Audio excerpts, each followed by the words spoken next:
पिछले गुरुवार को एलायंस एयर का हवाई जहाज जब बिलासपुर के बिलासादाई एयरपोर्ट से टेस्ट लैंडिंग कर वापस लौटा तो केंद्रीय विमानन मंत्री हरदीप सिंह पुरी ने ट्वीट किया कि मैंने बिलासपुर के सांसद अरुण साव से एयर कनेक्टिविटी को लेकर चर्चा की।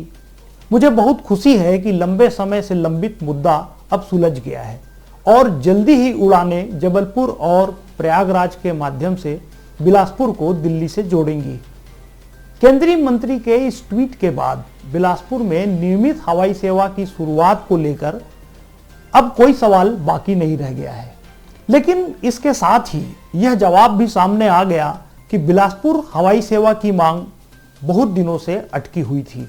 इसके लिए बिलासपुर शहर के लोगों को लंबा संघर्ष करना पड़ा।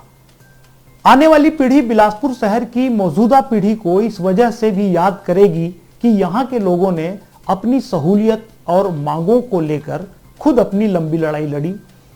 इस लड़ाई के दम पर अपने ही वोट से चुने हुए नुमाइंदों को एहसास कराया कि उनकी जिम्मेदारी क्या है और शहर की जरूरतें कैसे पूरी हो सकती हैं।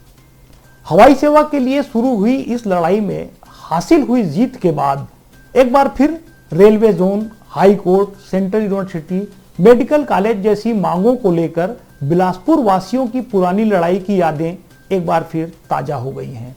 इस बीच यह बात भी देखने में आई थी कि बिलासपुर में जन आंदोलन सुप्त सा हो गया था।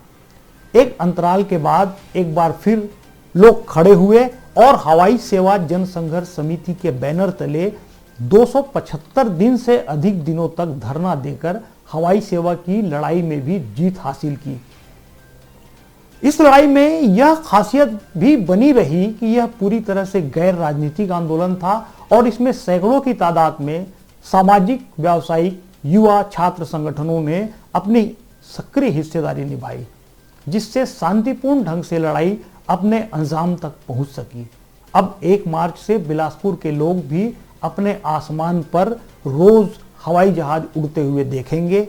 वर्षों पुरानी इस लड़ाई में जीत हासिल करने के लिए हवाई सेवा जन संघर्ष समिति की असरदार मोर्चेबंदी, केंद्र सरकार और मुख्यमंत्री भूपेश बघेल के साथ ही सांसद अरुण साव की भूमिका भी याद की जाती रहेगी। लेकिन हवाई सफर की सुविधा हासिल करने के साथ ही इस उपलब्धि का एक संदेश यह भी है कि लड़ाई अभी खत्म नहीं हुई है और कई मोर्चों पर बिलासपुर को उसका हक दिलाने के लिए इस तरह का संघर्ष जारी रखना पड़ेगा।